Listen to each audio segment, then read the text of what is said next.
Hello, magkano nga ba yung nagastos ko? At dahil day off ko ngayon, samahan niyo ako mag-Hongdae. Napakaraming pwede niyong pasyalan dito sa may Hongdae. Kaya naman ako nagpunta dyan dahil sa may sauna. Pero ang una ko talagang pinuntahan, yung pagkain Gutom? Tapos nakakita ko ng ice cream, tapos bigla akong natakam. Kaya napabili ako. Kahit na nilalamig na ako dyan, kumain pa rin ako ng ice cream. Kasi paborito ko to. Hindi ko nga naubos kaagad. Kasi masyado siyang marami para sa akin. Kung tutusin nga, pwede to sa 2 tao Pagkatapos naman nun, ang sunod kong kinain yung tanghulo. Yung lasa ng tanghulo, matamis na maasim. Nilagyan lang ng asukal yung strawberry. Ganon yung lasa niya. Tapos, itong jacket nga pala na to, binili ko lang dito sa may Hongdae. Sinukat ko muna tong jacket bago ko bilhin. Sa totoo lang, napakarami yung makikitang magagandang damit dito sa may Hongdae.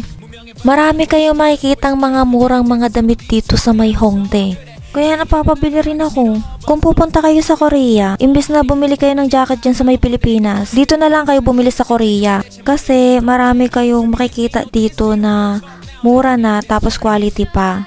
So, bumili nga rin pala ako ng gloves. Kasi ang lamig, naninigas na yung kamay ko sa sobrang lamig.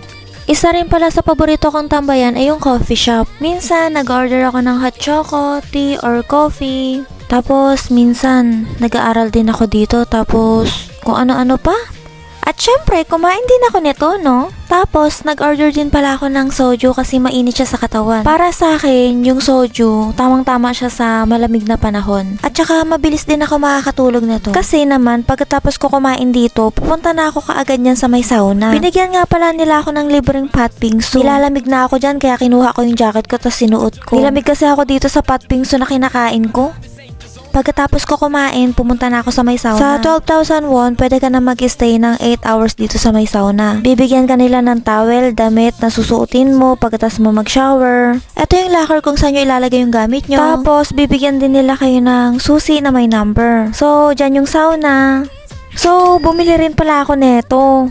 149,700,000 won. Yan lahat ang nagastos ko sa my Hongdae. 아니 줄었대 이러는 건 눈 감고 넘어가 여유조차 없대 그래서 또 죽고 싶다니까 이건 비유 아니고 진심이기는 하지만 내가 상담원은 아니잖아